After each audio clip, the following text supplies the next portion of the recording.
Hello students, कैसे हैं आप सभी। क्या आपको भी ये चीज़ बड़ी एकदम ना अजीब सी लगती है कि हर चीज़ में भाई डॉलर डॉलर क्यों करते हैं, हर चीज़ में यूएसए को क्यों कंपेयर करते हैं, कुछ भी होता है डॉलर बढ़ गया, हमारा जो इंडियन रुपीस है वो घट गया। ये भाई इतना क्या है डॉलर में कि हर चीज़ के लिए हम लोग डॉलर को प्रेफर करते हैं। तो आज का ये जो क्वेश्चन है ना, इसी को हम डिस्कस करने वाले हैं कि why dollar is so powerful. हर चीज में डॉलर का नाम पहले क्यों आता है, और अगर मैं बोलूं कि भाई डॉलर क्यों इतना सुप्रीम है। तो students, welcome back to your favourite channel Magnet Brains. मैं हूं आपकी इकोनॉमिक्स एजुकेटर गौरी जादौन और लेके आ चुकी हूं आप सभी के लिए एक बहुत ही इंटरेस्टिंग सा टॉपिक कि that why dollar is a global currency या why dollar is so supreme. On that note student, सबसे पहले आपको बताना चाहती हूँ कि मैग्नेट ब्रेन्स प्रोवाइड करता है आपको फ्री एंड क्वालिटी एजुकेशन। अगर सीबीएसई की बात करें तो किंडरगार्टन से लेकर क्लास 12 तक, and we also have a Hindi medium channel जहां पे हम कवर करते हैं क्लासेस 6 से लेकर क्लास 12 तक। और साथ ही में आपको यहाँ पे मिलने वाले e notes and e books, जिसकी जो लिंक है डिस्क्रिप्शन बॉक्स में ऑलरेडी गिवन है। तो आपको क्या करना है, जल्दी से जाना है, चेकआउट करना है, और उसी बात पे क्या करना है स्टूडेंट्स, जल्दी से लाइक शेयर एंड सब्सक्राइब करना है हमारे चैनल को, because we are daily trying कि आपको बहुत ही क्वालिटी और फ्री ऑफ कॉस्ट कंटेंट हम लोग प्रोवाइड करें। और सिर्फ सीबीएसई के नहीं, डिफरेंट स्टेट बोर्ड्स को भी हम बिल्कुल ध्यान रखते हैं, जैसे कि UP board, MP board, Delhi board, Bihar board and Rajasthan board. तो स्टूडेंट्स भाई देखो, ये चीज़ ना मुझे ही बड़ी खटकती थी कि भाई हर चीज़ में यूएसए क्यों, हर चीज़ में डॉलर क्यों। लेकिन क्योंकि फिर मैं इकोनॉमिक्स मैंने बहुत पढ़ा, बिकॉज मैं आपकी इकोनॉमिक्स की फैकल्टी हूँ, तो मुझे काफ़ी सारी चीज़ समझ में आई कि हिस्ट्री में क्या हुआ, क्यों, किस तरीके से सारी चीज़ें फंक्शन करती है। तो अब मैं आज आपको बताने वाली हूँ कि एक्चुअली में ऐसा क्या हुआ, that why for everything we are dependent on dollar, या मैं बोलूँ कि भाई डॉलर को इतना सुप्रीम क्यों माना गया, right. So we'll start this class बोलो या इंटरैक्टिव सेशन बोलो, इंटरैक्टिव सेशन बोलते हैं। सो स्टूडेंट, सबसे पहले हम लोग समझने वाले हैं what is the role of US dollar in global trade, और उसके बाद मैं पूरी कहानी समझाने वाली हूँ आपको। लेकिन एक बार ना थोड़ा गो थ्रू कर लेते हैं ताकि हमें पता चल जाए कि भाई एक्चुअली में है क्या, right. So dominance in trade, trade का मतलब क्या होता है, exchange of goods and services. So today around 80%, it's not 80%, कोई छोटा मोटा फिगर नहीं है, 80% of global trade is conducted in US dollar. तो डोमिनेंस आप देख रहे हैं ट्रेड में, पहला पॉइंट ये हो गया। सेकंड, लोन्स भी डॉलर में दिए जा रहे हैं। ग्लोबल डॉलर यूसेज, हर जगह डॉलर का यूसेज होता है फॉर ट्रेडिंग, जैसे कि हमने पढ़ा। तो ऑफकोर्स ग्लोबल लेवल पे इसका यूसेज भी होता है और एक्सेप्टेंस भी है, तभी तो यूसेज हो रहा है, राइट। अगर किसी चीज को हम लोग यूज कर रहे हैं, सब यूज कर रहे हैं, मतलब हर चीज में उसमें बिलीव है, सबको उस चीज में बिलीव है, मतलब डॉलर में सबको बिलीव है, तो सब लोग कर रहे हैं, तो एक्सेप्टेंस भी लेवल भी है, ओके। एंड नेक्स्ट क्या है, अगर इतनी सारी चीजें हो रही है तो ऑफ कोर्स डिमांड भी होगी, तभी तो हो रहा है। So what we can say that, अभी की अगर मैं स्थिति की बात करती हूँ डॉलर की, डोमिनेंस इन ट्रेड, ट्रेड में सबसे पहले तो चल ही रहा है हर जगह डॉलर, ठीक है। लोन्स भी डॉलर में ले रहे, ट्रेड भी डॉलर में कर रहे हैं, लोन्स भी डॉलर में ले रहे हैं, ठीक है। ग्लोबल एक्सेप्टेंस भी है, डिमांड भी उसी की है। पर ऐसा क्यों, यही इन सारे क्वेश्चंस के, ये जो पॉइंट्स हमने देखा है ना कि ये सारी चीजें अभी प्रैक्टिकल हो रही हैं, रियलिटी है, बट ऐसी रियलिटी है क्यों, इसको हम लोग डिस्कस करने वाले हैं, राइट। तो स्टूडेंट्स, सबसे पहले हम लोग जानेंगे कि हिस्ट्री व्यू ऑन डॉलर्स, एक तरीके से क्या स्ट्रेंथ है, स्ट्रेंथ मतलब क्यों सुप्रीम है डॉलर। तो इसकी कहानी शुरू होती है स्टूडेंट्स हमारे वर्ल्ड वॉर से, ठीक है, और वहां से हमारी आती है भाई ब्रिटेन वुड कॉन्फ्रेंस से, और ब्रिटेन वुड कॉन्फ्रेंस से बढ़ के बनती है कि भाई कब डॉलर बन गया एक Fiat money. What is fiat money, आने वाले सेशन में हम समझने वाले हैं, right. So on that note, Britain Wood conference की अगर मैं बात करती हूँ स्टूडेंट्स, एक ऐसी कॉन्फ्रेंस जिसके लिए सारे के सारे अराउंड 44 डेलीगेट्स आए थे फ्रॉम डिफरेंट कंट्रीज से, है ना, अराउंड द वर्ल्ड। और उन्होंने क्या तय किया था, दो बैंक्स बनाए थे, कौन कौन से भाई, एक आईएमएफ और एक वर्ल्ड बैंक, जिसको हम लोग क्या बोलते हैं, ब्रिटेन वुड ट्विंस। लेकिन उसमें ऐसा क्या हुआ कि डॉलर को इतनी ज्यादा, हम बोल सकते हैं, एक सुप्रीमेसी मिल गई। So students, before the Bretton Woods conference अगर उसकी बात करें, बिकॉज ये तो 1944 में हुआ, 1944 के पहले क्या हुआ, countries valued there currency based on gold. मतलब कि करेंसी किस बेसिस पे वैल्यू की जाती थी कि कितना गोल्ड है हमारे पास, उसके हिसाब से। अगर मेरे पास 1 kg और जो गोल्ड है, अगर मेरे पास किसी कंट्री के पास 1 kg गोल्ड है, तो 1 kg के जितना वैल्यू रहता है ना, उतने का ही वो नोट प्रिंट कर सकते थे। तो पहले किस पे स्टैंडर्डाइजेशन होता था, on the basis of gold, fine. तो ये तो पहले क्या हो गया, 1944 से पहले की बात हो गई, before Bretton Wood conference, right. So Bretton Wood agreement में क्या हुआ, जो 1944 में हुआ था students, the 1944 Bretton Wood agreement marked a turning point. यहाँ पे लिखा हुआ है ना, countries agreed to fix their currencies against the US dollar instead of gold, since the dollar was the backed by gold and it became the main currency for global trade. तो क्या हुआ, जब ऑलरेडी इतनी सारी चीजें चल रही थी, देखो हमें क्या पता है कि इकोनॉमिक टर्म्स में नहीं, यूएसए हर चीज में आगे है ना, उनकी स्ट्रैटेजीज हो या पॉलिटिक्स हो, in everything USA is very आगे, अभी से नहीं बहुत पहले से, हम हिस्ट्री के बारे में जान रहे हैं यहाँ पे। हमने देखा कि वर्ल्ड वॉर में भी उनका ज़्यादा रोल प्ले करने के लिए किस में था कि यूरोप क्या हो गया था, एक तरीके से उसका बहुत डिस्ट्रक्शन हो गया था after the world war, right. तो कहाँ से प्रोडक्शन जनरेट होता था? यूएसए से। तो यूएसए की इकोनॉमी काफ़ी स्टेबलाइज थी उस टाइम पे। तो अगर हम वॉर के बाद क्या होता है, इकोनॉमी एक तरीके से पूरी रिसेशन में चली जाती, बहुत मुश्किल हो जाता है रिवाइव करना। तो उस केस में उन्होंने क्या बोला, डॉलर ने, एक तरीके से यूएसए ने बोला कि ऐसा करो कि जितना भी गोल्ड आपके पास आप हमें जमा करो, और डॉलर क्योंकि एक तरीके से स्टेबल इकोनॉमी में चल रहा है हमारा यूएसए, तो उस बेसिस पे हम लोग तरीके से ट्रांजेक्शन्स कर लिया करेंगे। तो क्योंकि ऑलरेडी अमेरिका उस टाइम पे, मैं बोलूँ यूएस बात करूँ, बहुत स्टेबलाइज पोजिशन पे था, सबने उस पर ट्रस्ट किया। सो एवरीवन एग्रीड कि चलो ठीक है, हम आपको अपना गोल्ड देंगे, लेकिन शर्त यह है कि हम आपको गोल्ड दे रहे हैं तो जब हमें ज़रूरत पड़ेगी तो हम डॉलर्स के बदले में अपने गोल्ड को वापस ले सकते हैं। And USA kind of agreed to it. लेकिन क्या इस चीज़ को फॉलो करता है? आगे देखते हैं। So the gold rush of the 1970s। So in the early 1970s, high inflation led many countries to exchange their dollars for gold and this quickly reduce the US gold reserves. तो क्या हुआ, 1970 में एक ऐसी situation आई जब लोगों ने अपना गोल्ड को डिमांड करना शुरू कर दिया कि नहीं भैया हमें गोल्ड वापस चाहिए, बिकॉज बहुत महंगाई बढ़ गई, हमारे लिए खुद की कंट्री की इकोनॉमी चलाना इतना मुश्किल हो गया है, तो हमें गोल्ड वापस चाहिए। सो व्हाट हैपेंड, इतना ज़्यादा प्रेशर हो गया कि उन्होंने ये पूरा सिस्टम ही चेंज कर दिया। मतलब अभी तक क्या हो रहा था, गोल्ड के बेसिस पे सारी चीज़ें तय हो रही थी कि जितना गोल्ड है उतने हम लोग छाप देंगे आपके लिए डॉलर्स। लेकिन फिर क्या हुआ, उन्होंने चेंज कर दिया पूरा का पूरा सिस्टम, जिसको हम लोग बोलते हैं एक तरीके से निक्सन शॉक, जिसको हम बोलते हैं 1971 में, कि उन्होंने पूरा चेंज ही कर दिया सिस्टम। उन्होंने बोला कि अब भाई गोल्ड के बेसिस पे कोई नहीं होगा, कोई करेंसी कन्वर्टेबिलिटी नहीं होने वाली। This decision shifted the world from a gold based system to one where currency values are determined by the market demand of supply. जो market forces of demand and supply के basis पे सारी चीज़ें होने वाली हैं, राइट। सो ये वाला जो पूरा प्रोसीजर आप यहाँ पे देखने वाले हो, ये सारी चीज़ें भी मैं डिटेल में आपको बताऊंगी, तो सिर्फ टाइम लाइन है स्टूडेंट्स, राइट। तो इससे क्या हुआ, डॉलर का एक तरीके से कंटिन्यूस बेसिस से बहुत डोमिनेंस होने लगा। तो ये बात करी हमने एक तरीके से टाइम लाइन की कि कहाँ से हमारा शुरू हुआ था प्रॉमिस से कि भाई डॉलर और गोल्ड को हम एक तरीके से स्टैंडर्डाइज वे में मेजर किया करेंगे, लेकिन बाद में जाके वो उस चीज़ से पलट गए, right. So Brayton would conference आप देख सकते हो 1944 की पूरी कहानी है। इस तरीके का पूरा आपको एक पूरा पिक्चर लगा हुआ है। ऐसे कॉन्फ्रेंस हुई थी जहाँ पे डिसीजन हुआ कि ठीक है, यूएस को एक तरीके से सुप्रीम पावर तो नहीं बोलूँगी बिकॉज वो खुद से नहीं बोलने वाले, it's a supreme power, but definitely एक हायर एज रहने वाला है। एंड ऑल्सो दो आपके बैंक्स बनेंगे, एक वर्ल्ड बैंक और एक होता है IMF, जिसको हम बोलते हैं international monetary fund, right. Okay, तो उसके बाद हम लोग पढ़ने वाले students what was the Nixon shock 1971 का, इसके बारे में भी डिटेल में पढ़ेंगे। So what are the key points. So in 1971 president Nixon stop the dollar from being exchange for gold.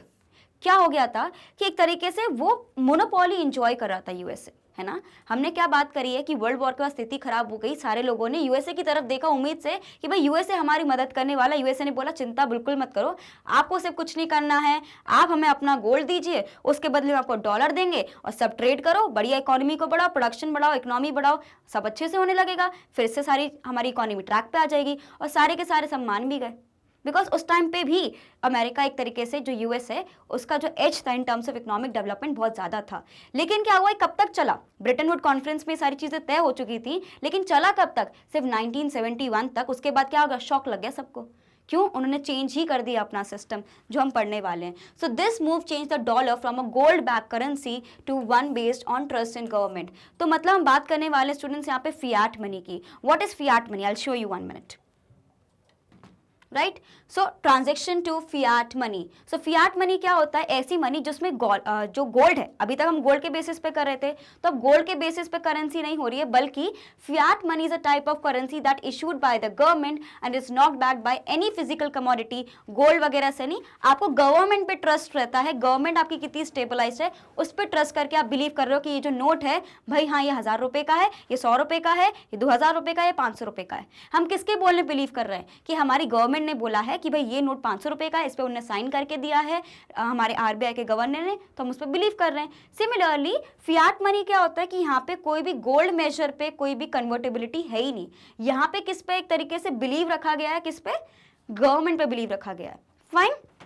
सो क्या होता है, the dollar transition from being backed by gold to fiat currency system where its value is based on trust and economic stability rather than physical commodities. Physical commodities जैसे कि gold. तो gold का यहाँ पे कुछ अता पता नहीं था। गोल्ड उन्होंने बोला कि जो हमारे पास जमा तो उसके बदले में आपको डॉलर दिया तो आपको कोई भी गोल्ड वापस नहीं मिलने वाला। तो एक तरीके से क्या होता है ना, आप ऐसे अपना एक तरीके से स्ट्रैटेजी बना रहे हो कि एक तरीके से पॉलिटिकल इन्फ्लुएंस ही बढ़ रहा है, इकोनॉमिकल इन्फ्लुएंस ही बढ़ रहा है थ्रू आउट द वर्ल्ड। सिर्फ अपनी कंट्री की बात नहीं कर रहे, वो पूरे वर्ल्ड इकोनॉमी में इफेक्ट पड़ रहा है, राइट। ओके, सो अब एक कॉन्सेप्ट हमारे पास आता है बहुत ही इंपॉर्टेंट, जिसको हम लोग बोलते हैं students the petro dollar system. What is petro dollar? क्या ये कैसा लग रहा है पेट्रो डॉलर? ये क्या है? ये पहले तो वर्ड ही मैंने कभी नहीं सुना। पेट्रो से पेट्रोल कुछ लग रहा है, पेट्रोलियम, और dollar the currency of US. So what happened is कि इनिशियली क्या लगता है कि सब ऐसे हाथ पे हाथ रख के बैठे होंगे कि भाई अमेरिका ने अपना डॉलर की, अपनी करेंसी की इतनी वैल्यू बढ़ा ली है, सब बढ़िया चल रहा है और सबने हाथ रख के बैठ गए होंगे क्या? नहीं, everyone was trying to retaliate मतलब फाइट अगेंस्ट इट। लेकिन क्या होता था ना, उनको क्या होता है, साम दाम दंड भेद, मतलब एक तरीके से आप कोशिश कर रहे हो कि आप सब तरीके से अपनी इकोनॉमी को स्ट्रांग बनाना चाह रहे हो। अगर मैं यूएस के पॉइंट ऑफ व्यू से सोचूं, so they are playing smart, तो they are not doing anything wrong, right, because वो तो अपनी स्ट्रैटेजीज लगा रहे हैं। अगर हम उनकी स्ट्रैटेजीज में आ रहे हैं तो समवेयर हम कहीं ना कहीं तरीके से लैग कर रहे हैं। लेकिन डेफिनेटली अब जो इकोनॉमी सारी बढ़ रही हैं, ये बात तो बहुत पुरानी की कर रहे हैं हम लोग, अराउंड 30 to 40 ईयर्स बैक की कर रहे हैं। अब तो सारी चीज़ें चेंज हो चुकी है। एवरीवन इज एक तरीके से बोल सकते हैं सारी की सारी कंट्रीज इकोनॉमिक डेवलपमेंट पे डेफिनेटली ध्यान दे रहे हैं, फाइनेंशियल स्टेटस पे भी ध्यान दे रहे हैं, तो इंप्रूवमेंट हो रहा है। लेकिन क्या होता है students, in the 1970s the USA made deals with oil producing countries to sell oil only in dollars, और उसके बदले में आपको प्रोटेक्शन देंगे, आपको जो सामान चाहिए वो करेंगे, हमें कुछ नहीं चाहिए, आप प्रॉफिट भी अपने पास रखो, लेकिन आपका जो लेन देन है, ट्रेडिंग है, वो सिर्फ डॉलर में होनी चाहिए। अब आपको लगता है क्यों हुआ होगा? क्योंकि उन्होंने तो बोला प्रॉफिट भी नहीं चाहिए। क्यों? ताकि मार्केट में डॉलर की डिमांड हमेशा बनी रहे। रिमेंबर द फर्स्ट स्लाइड, मैंने आपको क्या बताया था कि डिमांड जो है डॉलर की बनी रहती है। क्यों?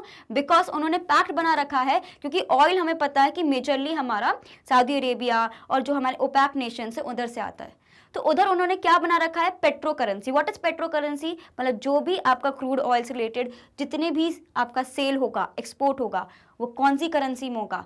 सिर्फ और सिर्फ डॉलर की करेंसी में ही होगा। और भाई तेल तो सबको चाहिए, सारे नेशंस को चाहिए, सारी कंट्रीज को चाहिए, तो फिर डॉलर की डिमांड तो अपने आप बढ़नी है, बिकॉज ये लोग तो देंगे ही नहीं जब तक हम डॉलर नहीं देंगे। तो इसलिए कहीं ना कहीं फिर सारी की सारी कंट्रीज पीछे हो जाती हैं, क्योंकि आपको पता है कि ये एक बेसिक नेसेसिटी है, राइट। तो अगर उसको लेना है तो आपको डॉलर ही पे करना पड़ेगा। तो एक पेट्रो करेंसी सिस्टम जो आप देख रहे हो ना यहाँ पे, इसने यूएसए को डोमिनेंस पावर बनाने में बहुत हेल्प किया है कि आज भी वो इतना अपने डोमिनेंस लेवल को मेंटेन करके चलता है। One of the powerful currency हमारा यूएसए का डॉलर है। So what I can say that US dollars earn from crude oil exports. यहाँ पे आप देख रहे हो पूरा पिक्चर डिस्क्रिप्शन, आप देखिए यहाँ पे आपको दिख रहा होगा पूरा यूएस का फ्लैग एंड एवरीथिंग, डॉलर्स दिख रहे हैं। मतलब पेट्रो करेंसी का क्या फॉर्मूला है यहाँ पे कि एक आपने एक तरीके से डील क्रैक करी है विद द नेशंस जहाँ पे ऑयल ज्यादा रहता है नेचुरल रिसोर्स की तरह, कि भाई आपको अगर आप बेचना है हम आपको सारी फैसिलिटीज प्रोवाइड करेंगे। एक तरीके से बिजनेस डील की तरह आप उसको ले सकते हैं, which is fair and square, कि भैया हम आपको पेमेंट करेंगे, जो भी आपको चाहिए सब चाहिए, लेकिन आपको पेमेंट किस में करना है? सिर्फ और सिर्फ डॉलर्स में ही करना है। तो एक बहुत ही इंपॉर्टेंट एक क्रूशियल एरिया बन चुका है कि क्यों आज भी यूएसए हमारा जो डॉलर है वो इतना सुप्रीम है और इतना पावरफुल है, राइट। चलो भाई, क्लियर? तो समझ आ रहा है आपको कि कितना आपको मार्केट में रहने के लिए, सोशल एनवायरनमेंट को समझने के लिए, बिजनेस एनवायरनमेंट को समझने के लिए कितने सारे फैक्टर्स होते हैं, राइट। सो अगर मैं बात करती हूँ reasons which made dollar strongest currency are, कि स्ट्रॉन्गेस्ट करेंसी बना कैसे, कि हमने शुरुआत करी थी ब्रिटेन वुड कॉन्फ्रेंस से कि उन्होंने बोला कि हम पे भरोसा जताओ, सारे नेशंस ने उन पे भरोसा जताया, सारा गोल्ड उनको दे दिया, फिर अचानक से उन्हें 1970 में हमें शॉक दे दिया और उसके बाद उन्होंने कर दिया पेट्रो करेंसी का पूरा फंडा। एक तरीके से आपके पास कोई इलाज ही नहीं है, कोई सोल्यूशन ही नहीं है कि आप डॉलर से पीछे हट जाओ, बोले कि नहीं सिर्फ हम अपनी करेंसी में करेंगे, बिकॉज उन्होंने आपकी बेसिक नेसेसिटीज पे वॉर किया है। वॉर किया इन द सेंस एक तरीके से उसको टारगेट किया है। और टू बी ऑनेस्ट, अगर यूएस के पॉइंट ऑफ व्यू से देख रहे हैं तो they are playing really smart, right. उन्होंने अपनी स्ट्रैटेजीज, अपनी इकोनॉमिक डेवलपमेंट के लिए बहुत अच्छी स्ट्रैटेजी बनाई है। सो 180 करेंसीज हमारे जो हैं वर्ल्ड वाइड हैं, और उसमें से भी 180 करेंसीज हैं, जैसे कि इंडियन की रुपीस है वैसी डॉलर यूएसए की है, ऐसी 180 हमारे पास करेंसीज हैं वर्ल्ड में अप्रॉक्स, और उसमें से भी सबसे powerful dollar. So what I can say that most currencies are used only within their own country. The US dollar is globally accepted because the USA is the largest economy. पहला point तो यहीं पे आ गया, largest economy है, हर जगह global trade के लिए इसको यूज किया जाता है, तो अपने आप ही डोमिनेंस लेवल बढ़ेगा, राइट। सेकंड क्या है, ग्लोबल ट्रेड इन डॉलर्स। अधिकतर जो ट्रेड होती है, जैसे कि हम देख सकते हो 80% of the world trade happens in US dollars. 39% of global जो लोन्स दिए जाते हैं वो भी डॉलर्स में दिए जाते हैं, and 65% of all dollars are use outside the USA. तो यहाँ पे भाई जहाँ पे जो बन रहा है डॉलर्स, उससे ज्यादा तो बाहर यूज हो रहा है। तो आप समझ सकते हो क्या लेवल का डोमिनेंस है यूएस डॉलर का, राइट। सो आईएमएफ की बात करते हैं, क्या है, मैंने बोला था ब्रिटेन वुड कॉन्फ्रेंस से हमारा आया है वर्ल्ड बैंक और आईएमएफ। तो आईएमएफ में एक मार्जिन रिक्वायरमेंट्स होता है जो हर एक कंट्री, जो मेंबर कंट्रीज रहती है, उनको रखना पड़ता है। उसमें डॉलर भी है, यहाँ पे भी डॉलर है। So that is why the 190 countries हैं टोटल आईएमएफ अभी के हम बात करते हैं, तो उनको एक पार्ट जो है साइड रखना है, होल्ड करके रखना है स्टूडेंट्स। एक कोटा सिस्टम होता है जिसमें यूएस डॉलर का भी पार्ट रहता है। So what happens, it must hold part of their quota in US dollar, increasing global demand for the dollar. Next क्या है, जो डॉलर के अगर रिजर्व्स की बात करती हूँ, central banks hold 60% of the foreign reserves in the US dollars. Again आप देख सकते हो कि क्या डोमिनेंस है, हर जगह आपको 50% एंड अबव दिख रहा है, अधिकतर मोस्टली। तो इससे दिखाता है कि डॉलर ने ये जो अभी तक की हिस्ट्री की अगर हम बात करते हैं, अराउंड 50 to 60 ईयर्स, उन्होंने कितने लेवल पे ग्रो किया है, right. Okay, non US trade की अगर हम बात करते हैं, even when to non US countries, यानी यूएसए से कोई रिलेशन नहीं है, वो भी ट्रेडिंग किस में कर रहे हैं, किस में कर रहे हैं, डॉलर्स में कर रहे हैं। सपोज अगर मेरी कंट्री को किसी दूसरी कंट्री से एक तरीके से ट्रेडिंग करना है, हाँ आपस की करेंसी में नहीं एक्सचेंज कर रहे हैं, हम डॉलर्स में एक्सचेंज कर रहे हैं, तो अपने आप ही ग्लोबल डोमिनेंस बढ़ने वाला है ना। एक तो इसकी स्टेबल वैल्यू भी रहती है, और साथ में यूएस इकोनॉमी में जहाँ तक लोन्स वगैरह भी है, डेफिनेटली वो भी डॉलर्स में हो रहे हैं। तो आप देख सकते हो किस तरीके का ग्लोबल इन्फ्लुएंस डॉलर का रह रहा है, right. So global trade and finance की अगर मैं बात करती हूँ students, the dollar is the main currency use in international trade. Again same बातें आ रही कि ट्रेडिंग की अगर हम बात करें, इंटरनेशनल ट्रेड में किसका मेजर रोल प्ले करने को है, डॉलर का, राइट। और साथ में अगर हम बात करते हैं यूएस की, तो सिर्फ इकोनॉमिक वाइज ही नहीं, उसका मिलिट्री और पॉलिटिकल इन्फ्लुएंस भी वर्ल्ड पे बहुत ज्यादा है, और ये बात हम अच्छे से जानते हैं, राइट। तो कहीं ना कहीं मैंने क्या बोला, हर तरीके से उन्होंने कोशिश करी है कि अपनी करेंसी को बहुत स्ट्रॉन्गेस्ट रखे, क्योंकि अगर उनकी करेंसी स्ट्रॉन्ग है, उनकी इकोनॉमी स्ट्रॉन्ग है, तो उनको कोई भी नीचे ला नहीं सकता, right? So the US control the global finance system because so many transactions happen in dollars. अपने आप सी बात है, अगर ज़्यादातर चीज़ें उसमें हो रही हैं तो अपने आप ही भैया वो तो बोलेंगे कि we are the most powerful. So the US use this power to impose economic sanctions on other countries, forcing them to follow US rules. तो क्या होता है, ग्लोबल ट्रेड आपकी डॉलर में हो रही है और आप उसके अगेंस्ट जा रहे हो तो वो सैंक्शंस लगा देते हैं. सैंक्शंस का मतलब क्या होता है, एक तरीके से रोक कि भाई इनसे ट्रेडिंग करने की जरूरत नहीं है. तो क्या होता है, एक तरीके से आप बॉयकॉट होने लगता है इकोनॉमी में, जो कोई नहीं चाहता, बिकॉज एक ग्लोबलाइजेशन वर्ल्ड है, हर एक कंट्री एक दूसरे पे डिपेंडेंट है. सो दैट इज वाई यहाँ पे यूएसए ने अपना बहुत अच्छे से पावर को यूज किया है, right. So what are the challenges students? Of course definitely America या यूएस की अगर हम बात कर रहे हैं यहाँ पे पूरी चीज़ों की, तो डॉलर की अगर हम बात करें तो डेफिनेटली ग्रो कर रहा है, लेकिन countries like India and China अगर हम बात करते हैं वो भी कंपटीशन में डेफिनेटली आ रही हैं, राइट. तो एक तरीके से कंपटीशन आगे देखने को मिल सकता है. यही हमें देखना है कि भाई क्या जो डॉलर है अपना लंबे समय तक इस सुप्रीम करेंसी का जो टैग है उसको मेंटेन करता है कि नहीं. अडेप्टेशन की बात करते हैं तो यूएस इज अडेप्टिंग मेनी हम बोल सकते हैं by making economic changes and maintaining a strong relationship with other countries. क्या होता है, जरूरी नहीं कि हमेशा वॉर के लिए जाओ, मिलिट्री के साथ जाओ, आप फ्रेंडली रिलेशंस के साथ भी सारी चीजें कर सकते हो. तो वो सारी चीजें भी यहाँ पे फॉलो की जाती हैं, ठीक है. So what we can conclude from this video कि हमने पूरा देखा कि डॉलर ने एक तरीके से बहुत स्मार्ट प्ले किया, चाहे वो इकोनॉमिक टर्म्स में हो, पॉलिटिकल टर्म्स में हो, मिलिट्री के टर्म्स में हो, मार्केट के टर्म्स में हो, ट्रेड के टर्म्स में हो, सारी तरीके से उन्होंने भैया एकदम A1 स्ट्रैटेजी अप्लाई है, right. So the US dollar has become the most important currency in the world starting from the Britain Wood conference. कहाँ शुरू हुआ था, 1944 में इसका सफर, right, and the US continues to work hard to keep the dollar strong and despite changes. तो आपको लग रहा है कि भाई यूएस एक ऐसे ही बैठा है, कुछ नहीं कर रहा, नहीं, day and night every time वो स्ट्रैटेजीज बना रहे, कोशिश कर रहे हैं जो उनका ग्लोबल डोमिनेंस है वो खतरे में ना आए. So they are literally working hard for it to maintain that level, right. So the future of the dollar depends on how well the US can adapt the changes in the global economy. तो क्योंकि globalisation बढ़ रहा है तो खतरा भी बढ़ रहा है, तो कहीं ना कहीं अगर ज़्यादा ग्लोबलाइजेशन बढ़ेगा, ट्रेडिंग वगैरह बढ़ेगी, तो दूसरी कंट्रीज भी कहीं ना कहीं फॉरवर्ड आएंगी कि नहीं भैया हमारे करेंसीज में भी ट्रेडिंग करो. End of course India is also trying their best. तो कहीं ना कहीं खतरा सबके लिए है, राइट. तो यूएसए क्या स्ट्रैटेजी अपनाता है आने वाले सालों में, उसको हमें स्टडी करना है, और किस तरीके से पूरी हिस्ट्री हमने देखी कि कैसे उन्होंने सारा वर्क किया है throughout this years to maintain this dominance, right.